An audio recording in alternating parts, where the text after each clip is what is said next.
The Newsday continues here on One News Now. I'm Riza Diaz. A room in the National Archives of the Philippines office caught a fire earlier today. According to the Bureau of Fire, they raised the first alarm at around 1 o'clock in the morning and quickly reached a second alarm. The fire was declared under control by 2:50 a.m. and fire out by 3:15 or 3:13 a.m. The fire affected only one room containing office paraphernalia. The cause of the fire is still under investigation. There were no casualties, but the fire caused damages amounting to 800,000 pesos. COMELEC has allowed the resumption of voter registration in MECQ areas starting September 6. COMELEC spokesperson James Jimenez said that registration in MECQ areas will be held from 8 a.m. to 5 p.m. starting tomorrow. In-mall voter registration will also be allowed. Aside from this, the COMELEC and bank approved a resolution allowing women to use their maiden name to register.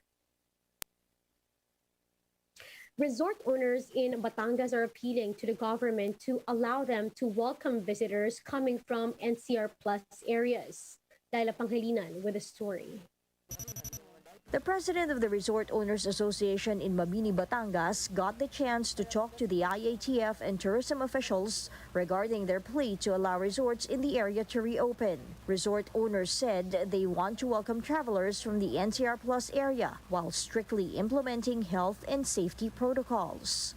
Sumulat ako muli kay Secretary Berna at nakikiusap po ako na kay Madam Tourism Secretary na hindi naman po galing sa tourism sector yung pagkakaroon ng transmission kasi po talaga napakahigpit namin when it comes to accepting guests. Sana naman po ay bigyan muli kami ng pagkakataon na makapagbukas kahit na po ang Manila ay nasa sa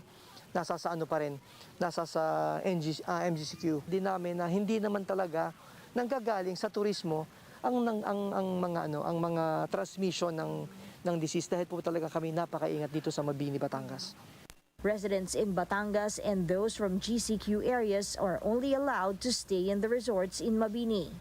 Kapag ka naman po dito lang sa Batangas area, that means province of Batangas at ilang GCQ na probinsya, pwede namang pumasok provided na meron kang mga tinatawag natin na safety protocols na sinusunod. Yung RT-PCR na negative, swab antigen na negative po, at saka reservation sa mga hotel. They said that resorts in Batangas have incurred millions in losses 2 years into the pandemic. 2.53 billion already in revenues around Mabini sa mga resort po yan. Kasi po talaga pong masasabi natin na bumalik sa pagiging primitive ang pamamaraan pagdating sa scuba diving, pagdating sa resort, pagdating sa sa turismo. Nasa sa 60% po ng populasyon ng Anilaw, Mabini, Batangas ay karamihan ay sa turismo umaasa ng pagkakabuhayan. At ito po ay talagang naapektuhan dahil sa pagsasara ngayon ng mga resort. Aside from resort owners, employees working in the resorts were not spared from the impact of the lockdowns. Among them is Almira, a part of the housekeeping staff in one of the resorts. Napakahirap po ng ganito pong sitwasyon ng pandemic. Sobra po kasi sa totoo lang po, siyempre marami po kaming resort na wala pong trabaho, tulad din po namin. However, the local government of Mabini is still undecided whether to allow these resorts to welcome NCR Plus visitors or not. You are looking in the health and safety protocol and at the same time, the economic effects nito pong COVID-19 virus. Na alam namin na ang Metro Manila talaga is directly affected din po eh.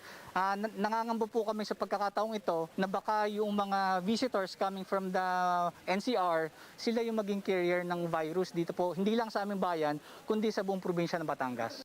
The Resort Owners Association in Mabini is also asking the LGU to vaccinate their staff to ensure their safety as they welcome visitors coming from different areas. This will also assure guests that they are safe while staying in their resorts. For News 5, Laila Pangilinan, we are One News. We'll be back with more stories after the break. Keep it here on One News.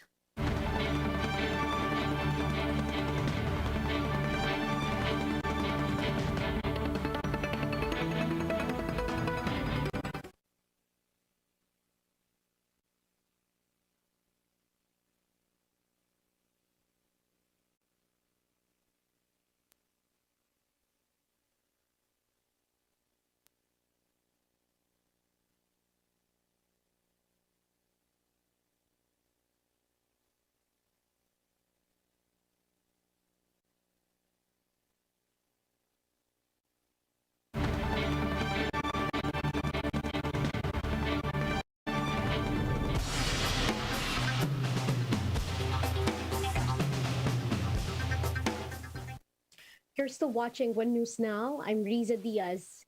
Here are the top stories we're following across the world. Brazil's health regulator Anvisa has suspended some 12 million doses of Sinovac. According to Reuters, this is due to the jabs being manufactured in an unauthorized local plant. The country has now placed a 90-day ban on the plant that manufactured the shots. During this time, Anvisa will be inspecting the plant's manufacturing and safety processes. Domestic flights have resumed in Afghanistan between its capital Kabul and three major provincial cities. Ariane Afghan Airlines has resumed its flights between Kabul and the western city of Herat in northern Afghanistan and Kandahar in the south. Qatar's ambassador to Afghanistan earlier said that a technical team was able to reopen the Kabul airport, repairing the runway in cooperation with Afghan authorities. Meanwhile, the impact of Hurricane Ida has claimed 12 lives as it ravaged over Louisiana. The local government worries that these numbers could still increase as people are relying on generators, which were blamed for 4 carbon monoxide deaths among the 12. Over 700,000 people are still without power after the hurricane barreled through the state.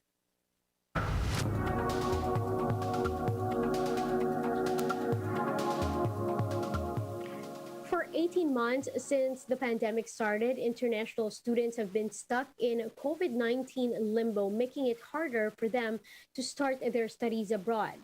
The details in this Bloomberg Quick Take. I've definitely thought about quitting multiple times. And I'm scared if I'll be able to reach Canada before my term starts. Since the course began, I haven't been to my university. I can't just take another vaccine. It's way too risky.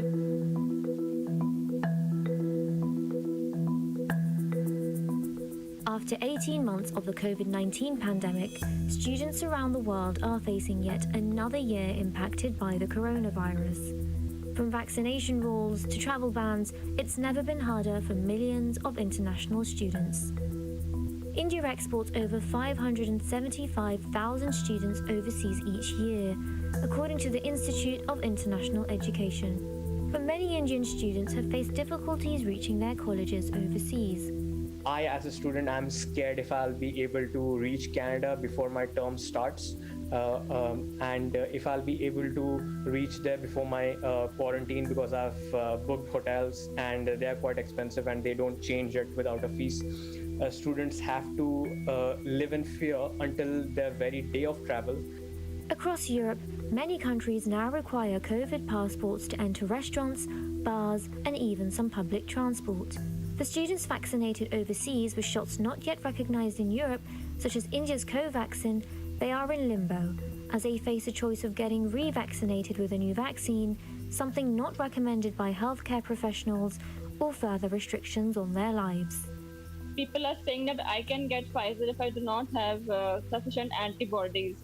But I think it's risky. I cannot do this with my body. I can't just take another vaccine. It's way too risky, according to me. We do not know what impact it will have in the long run on our bodies. Dipakshi is still waiting to see if the situation in France changes before booking her flight to school, and may even defer her course if the situation doesn't become easier. When you're learning a language especially, I would like to learn it in the country in which it is spoken, speak to native people and interact with people there, and that is what my main purpose is, to improve my language skills. Jetal Zala recently arrived in the UK. So we need to step out of Heathrow, quarantine in hotel, and then finish it and then travel to Scotland. She and her friends together paid £2,400 to share a room for 10 nights in hotel quarantine, and had to begin studying during her stay despite poor internet connection. Since the course began, I haven't been to my university. So I haven't seen my campus, I haven't seen how my college looks, how my uni looks. Countries like New Zealand, Japan, and China have fully closed their borders, even to international students, forcing them to continue their studies from their home countries. Classes in China start at 8 a.m., and that for me is 1 a.m. So that's usually when the time period where I have my classes is from 1 a.m. to about 11 a.m. or noon in Morocco. So the way it has majorly affected me is mainly physically because of my sleep schedule. It's flipped. Definitely thought about quitting multiple times, especially on those nights where it just gets really stressful and it just feels like it's all bottling up. Overseas students bring over £20 billion to the UK economy each year through paying for accommodation, fees, and buying from local shops. Universities and local economies have struggled from their absence during the pandemic. The students have very strong consumer power here. The universities want to recruit them, and let's be blunt about it, they want their fees. So, students should not be scared of ringing up universities and having these conversations with them. They are, to a certain degree, customers of that university.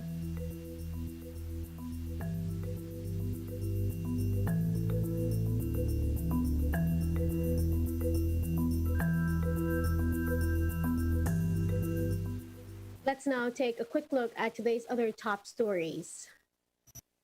Cebu City will be allowing vaccinated people more mobility in hopes to encourage residents to get inoculated against COVID-19.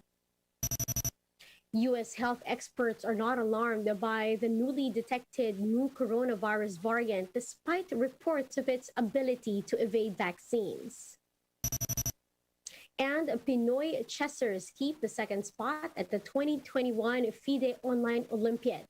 They hope to keep their place in the top 3 as they gear up to fight in the final 3 rounds. And those are the top stories of the hour. Join us later again at 12 noon as we continue to monitor the day's biggest stories. You can also catch One News on a Signal Play app. Register for a free account now at www.signalplay.com and stream One News live anytime, anywhere. I'm Riza Diaz. Mask on, wash hands, and stay safe, Philippines. We are One News.